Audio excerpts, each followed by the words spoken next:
Goeiemôre, dit is Sondagoggend die 12de van Julie en kom ons gesels 'n bietjie oor nog 'n paar van die begrippe of woorde wat nie baie bekend is by kinders van die Here nie, of die betekenis daarvan liewer. Ons laasweek gesels oor geregtigheid en regverdigmaking, praat vandag oor heiligmaking en oor die vrees van die Here. Ons lees ons kernteks, Hebreërs 12 vers 14, jag die vrede na met almal en die heiligmaking, waarsonder niemand die Here sal sien nie. Wat is heiligmaking? Dis 'n proses. Dis baie dieselfde as regverdigmaking, wat nie slegs 'n werking van God as 'n geskenk van genade is nie, maar ook die resultaat van die regverdigmaking van sondaars deur hulle regverdige verklaar deur God die Vader en hulle toe te rus om die reg wat God op hulle lewens het te erken. Dis 'n werk van die Heilige Gees. Laas Sondag het ons genoem dat geregtigheid is 'n eis van God op die lewe van 'n gelowige en regverdigmaking is wanneer die regverdige eer God die Vader self, die gelowige regverdig verklaar. Werk van God die Vader deur die Heilige Gees. Heiligmaking verwys nie alleenlik net aan die werking van die Heilige Gees deur die gelowige af te sonder nie, maar ook om hom oor te plaas in die geleedere van die verlostes en om heilig te laat leef soos wat God heilig is. Heiligmaking, Griekse woord hagiasmos, beteken afgesonder tot God, om te leef soos iemand wat afgesonder is. Die ekwivalent daarvan in Hebreëus, kodesh, beteken afgesonder, toegewyd, geheilig, heilig, heiligdom. Gelowiges word 'n heiligdom waarin die Heilige Gees woon. 'n Tabernakel praat die skrif ook van, né? Dan lees ons in Eksodus 15 vers 11, O Here, wie is soos U onder die gode? Wie is soos U verheerlik in heiligheid? Gedig en roemerike dade, een wat wonders doen. 2 Tessalonisense 2 vers 13, die laaste deel van die skrif sê, dat God julle van die begin af verkies het tot saligheid in heiligmaking van die Gees en geloof in die waarheid. En die apostel Petrus stel homself voor wie hy is, daar in 1 Petrus 1 vers 1. Hy sê, Petrus, 'n apostel van Jesus Christus, aan die vreemdelinge. Wie is die vreemdelinge? Dit is gelowiges wat as gevolg van vervolging terwyl van hulle godsdienst, hulle geloof in Christus, na ander provinsies van die heidene gevlug het. En hy noem hulle daar Pontus, Galasië, Kappadosie, Asië en Bithynia. En in vers 2 sê hy, hulle is uitverkore volgens die voorkennis van God die Vader in heiligmaking van die Gees tot gehoorsaamheid en besprenkeling met die bloed van Jesus Christus, mag genade en vrede vir julle vermenigvuldig word. Hy verwys na heiligmaking van die Gees in beide hierdie twee versies wat ons gelees het. Dit beteken, dit is voortgebring, is iets wat voortgebring word deur die Heilige Gees. En Matteus 5 vers 48, wees julle dan volmaak, soos julle Vader in die hemele volmaak is. Volmaak in geloof en liefde. En die hele hoofstuk daarvan, Matteus 5 of daai deel liewer, in die konteks praat hy oor liefde. So die heiligmaking word gedryf deur liefde. Ons liefde vir God, sy liefde vir ons liefde vir ons medemens, vir medegelowiges. Johannes 13 vers 35. Hierdan sal almal weet dat julle my disippels is, as julle liefde onder mekaar het. En dan sê Paulus in Galasiërs 5 vers 15, maar as julle mekaar buite en opeet, pas op, dat julle nie een deur die ander verteer word nie. Moenie beklei onder mekaar nie. Wees lief vir mekaar in Christus liefde. 1 Tessalonisense 4 vers 9. Oor die broederliefde het julle nie nodig dat ons julle skrywe nie, want julle is self deur God geleer om mekaar lief te hê. As jy die heiligmaking van God in jou het, gaan jy vir ander lief wees. Romeine 13 vers 10. Die liefde doen die naaste geen kwaad nie. Daarom is die liefde die vervulling van die wet. Onthou wat Jesus gesê het vir die wetgeleerde wat vir hom gevra het, wat moet ek doen om gered te word? Galasiërs 5 vers 16. Maar ek sê, wandel deur die Gees, dan sal julle nooit die begeerlikhede van die vlees volbring nie. Baie goeie resep hierdie. Ons het gesê dat heiligmaking is 'n proses. Dit is ook 'n vennootskap tussen die gelowige en die Heilige Gees. As die Gees van God in jou woon en in jou hart regeer, sal die vleeslike gedagtes vernietig word. Vleeslike praktyke sal oorboord gaan en ook die werke en neigings van die vlees. Die gelowige het 'n aandeel in hierdie proses. Paulus skryf verduidelik dat in 1 Korintiërs 1 vers 27, maar wat dwaas is by die wêreld het God uitverkies om die wyse te beskaam, en wat swak is by die wêreld het God uitverkies om wat sterk is te beskaam. In vers 28, en wat onedel is by die wêreld en wat verag is, het God uitverkies, en wat niks is nie, om wat iets is tot niet te maak, sodat geen vlees vir hom sou roem nie. Maar deur hom is julle in Christus Jesus, wat vir ons geword het, wysheid uit God en geregtigheid en heiligmaking en verlossing.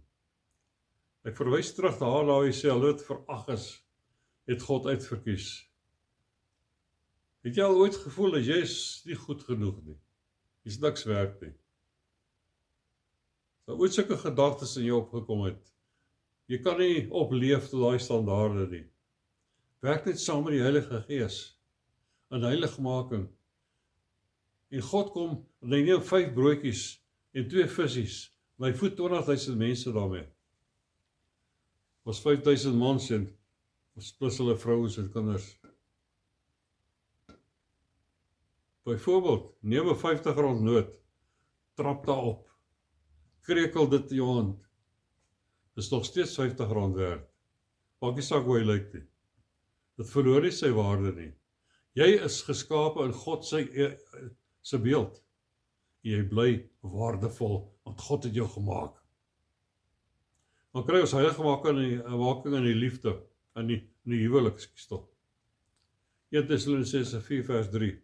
Want dit is die wil van God, julle heiligmaking, dat julle moet onthou van die hoerery, dat elkeen van julle moet weet om sy eie vrou te verkry in heiligheid en eer. Romeine 6 vers 19 sê Paulus, ek spreek menslikerwys terwille van die swakheid van julle vlees, want net soos julle lede diensbaar gestel het aan die onreinheid en wetteloosheid om wetteloos te wees, so moet julle nou julle lede diensbaar stel aan die geregtigheid tot heiligmaking. Opdrag, julle lede diensbaar stel. Die Here doen dit nie vir jou nie, jy moet dit self doen.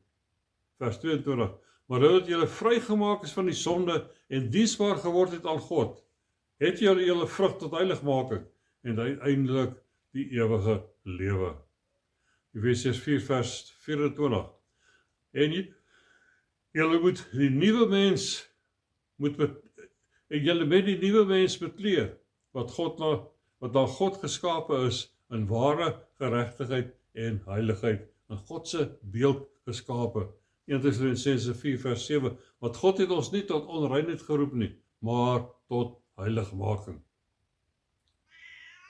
Anders sê van iemand, heiligmaking bring tugtiging. Hebreërs 12 vers 5. Julle het die vermaning heeltemal vergeet wat tot julle as seuns spreek. My seun, ag die tugtiging van die Here nie gering nie en beswyk nie as jy deur hom bestraf word nie. Want die Here tugtig hom wat hy liefhet, en hy kastei elke seun wat hy aanneem. Vers 9. Verder het ons vaders daar die vlees as kastyders gehad en ons het vir hulle ontzag gehad. Moet ons nie veel meer aan die Vader van die geeste onderworpe wees en lewe nie? Want hulle het ons wel vir 'n kort tydjie na hulle beste wete getugtig, maar hy, God die Vader, ons tot ons beswil, sodat ons sy heiligheid kan deelagtig word. Wat is die doel van tugtiging? En nou moet ons net tugtiging verstaan. Tugtiging beteken nie vat 'n sweep en slaan hom nie, vat 'n beld en slaan hom nie. Tugtiging, kastyding, beteken om te onderrig, om op te lei, om te vermaan, om instruksie te gee, om dissipline te leer. Partymal is dit nie maklik nie, partymal kry ons seer. Want dit is nie wat God wil hê nie. Hy wil ons oplei, sodat ons sy heiligheid kan deelagtig word. Dit is God se doel. Vat Jakob se lewe as voorbeeld. Watter toets het hy die alles deurgegaan het? Gevlug van sy broer, gewerk vir Laban en partymal 'n bietjie verneek as ek die woord mag gebruik. En toe hy die verloofde land ingaan, het hy mank geloop, krippel geloop. Die doel van God in jou lewe is nie voorspoed nie. Is nie rykdom nie. Is nie noodwendig gesondheid nie. Dit verseker nie die beste lewe vir nou nie. God se doel, as jy aan hom behoort, is om jou heilig te maak. Om aan die beeld van Jesus Christus gelykvormig te word. Hy sal alles wat nodig is doen om daardie doel te bereik. Jy moet net en ek moet net bereid wees om saam te werk. Om ons ledemate te stel tot sy beskikking. 2 Korintiërs 7 vers 1. Terwyl ons aan hierdie beloftes het, geliefdes, laat ons van alle besoedeling van die vlees en die gees reinig en laat ons die heiligmaking in die vrees van God volbring. So hier sê hy vir ons, heiligmaking en die vrees van God loop hand aan hand. So kom ons gesels oor die vrees van die Here. Wat is dit? So om die gedagte van God, wat hy vir jou lewe het, om dit in jou siel te kry. Dis nie 'n slaafse vrees vir die wraak van God, vir sy straf, vir sonde wat ek gedoen het nie. Romeine 8 vers 15. Julle het nie ontvang 'n gees van slawerny om weer te vrees nie, maar julle het ontvang die gees van aanneming tot kinders, deur wie ons roep, Abba, Vader. En die apostel Johannes skryf in 1 Johannes 4 vers 18. Daar is geen vrees in die liefde nie, maar die volmaakte liefde dryf die vrees buite, want die vrees sluit straf in, en hy wat vrees, het nie volmaak geword in die liefde nie. Vrees van die Here is 'n heilige respek, wat van God uitgaan, en aan God is, en dit kom nie uit die mens nie, maar dit is uit genade van God, en dit maak die genade en goedheid van God, vir die gelowige meer kosbaar, en dit maak dat ons die sonde haat, en daarvan afstand wil doen, en so te lewe, dat ons nie vir God aanstoot sal gee nie. Daar in die Ou Testament lees ons in 2 Kronieke 19 vers 7, mag die skrik vir die Here, of die vrees vir die Here, op julle wees. Handel nauwgezet, want by die Here onse God is geen onreg, of partydigheid, of aanneming van geskenke nie, en die Engelse teks noem dit bribes, maar dit werklik is aanneming van geskenke, omkoopgeld nie. Kom ons lees nog so 'n paar skriffies uit die Ou Testament uit, oor die vrees van die Here. Spreuke 9 vers 10. Beginsel van die wysheid is die vrees van die Here. Kennis van die Heilige is verstand. Spreuke 1 vers 7. Die vrees van die Here is die beginsel van die kennis. Sotte verag wysheid en tug. Spreuke 8 vers 13. Die vrees van die Here is om te haat wat sleg is, hoogmoed en trots het in 'n slegte wandel, en 'n huichelagtige mond haat ek. Spreuke 10 vers 27. Die vrees van die Here vermeerder die dae. Langer lewe, want jare van die godlose word verkort. Spreuke 19 vers 23. Die vrees van die Here is tot die lewe, en versadig bring 'n mens die nag deur, sonder om deur die onheil besoek te word. Rustig te slaap in die Here. En profeet Jesaja profeteer Jesaja 11 vers 2, en op hom verwys hy na die Messias, na Jesus, sal die gees van die Here rus, die gees van wysheid en verstand, die gees van raad en sterkte, die gees van kennis en van die vrees van die Here. 'n Gees van die vrees van die Here. En hy het 'n welgevalle in die vrees van die Here, en hy sal nie regspreek na wat sy oë sien nie, en die oordeel na wat sy ore hoor nie.